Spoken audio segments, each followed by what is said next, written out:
Hey everybody, it's Jason Blaha here, and the video I did earlier today triggered some questions, and I think they're good questions, and it's something I think people don't really understand.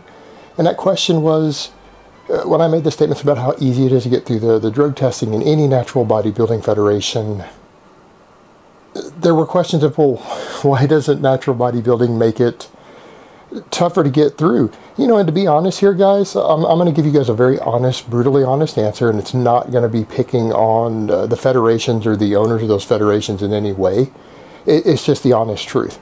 And in all honesty, I've actually had a number of people ask me to help them with this, and because I've admitted publicly I used to help college-level athletes get through their random drug testing, which is a lot harder and stricter than natural bodybuilding tests for. And I've actually you know, I may consider it in the future, I don't know. I may go back into business on that because of how popular natural bodybuilding is today and drug-tested powerlifting and things, that I may at some point in the future consider going back into business there. There's a lot of money to be made there, even at the smaller level in amateur sports. But I really don't know how I feel about that. But that aside, the question becomes, well, why don't they do it? Well, you guys need to step back and look at this realistically and realize natural bodybuilding is a fringe thing. It only has funding to even operate anywhere near the level it does because of the supplement industry. They're in it to turn a profit off of it. There's not a lot of money involved here, guys. There's not big, massive sponsorships. There's not billions and billions of dollars on the line. And let's take, for example, the flagship anti-doping program, the Olympics. The Olympics have the most stringent drug testing and anti-doping program known to man around the world, hands down the strictest. No other sport is anywhere near as difficult as the Olympics is to get through, yet people do it all the time. If you guys remember what Victor Conte was arrested for and see any of the interviews they did with Victor Conte when his company was busted for this, he had thousands of Olympic athletes as clients, and they were all coming through clean when he was involved with making designer drugs, and he went to prison for this, for helping professional athletes around the world pass their drug tests with designer drugs that were undetectable, designer anabolic steroids. But that's for the high-end stuff. And even WADA has admitted, they've got a list of drugs they put out and admit that, yes, these are banned substances, but we can't test for them at all, or they're very difficult for us to test for. It's very timing and things are critical. If we time the blood test at the wrong time of day, the person will pass. Like we have to time this around when they inject these substances within so many hours, or they'll pass every time, and it's hard for us to do that. And they have other drugs they say, look, we can't test for these. They're banned, but we can't detect them, and they're very powerful. So you've got that in place, but what does it cost to run that program? That program that is flawed there, it can't catch everything. How much does it cost? Well, look at the figure for the 2012 Olympics. The Olympic Committee spent on anti-doping for the 2012 games. They spent $4 billion, just over $4 billion, and just over 10,000 athletes entered. So do the math. Divide $4 billion by 10,000. That's 400,000 US dollars per athlete for the anti-doping program running into the 2012 games. 400,000 per athlete.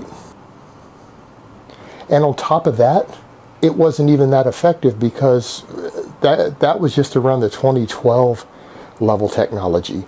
And what turned out is that when the 2013 metabolite test came out and the lab developed a better, more sensitive metabolite test just for anabolic steroids, just for the anabolics, they took a bunch of the samples that were frozen still from the 2012 games and tested them over a year later with a newer metabolite test that the coaches and the athletes are not aware of existed yet.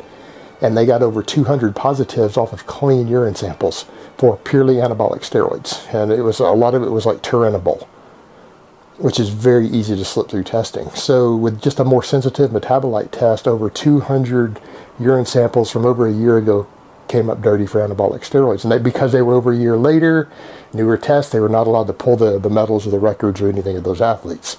But it did make it into the news that this happened. So even the 400,000 per athlete, not only is there a whole list of drugs they admit they couldn't find, they developed a better test the next year that actually caught over 200 of them who went ahead and cheated and passed and did their thing.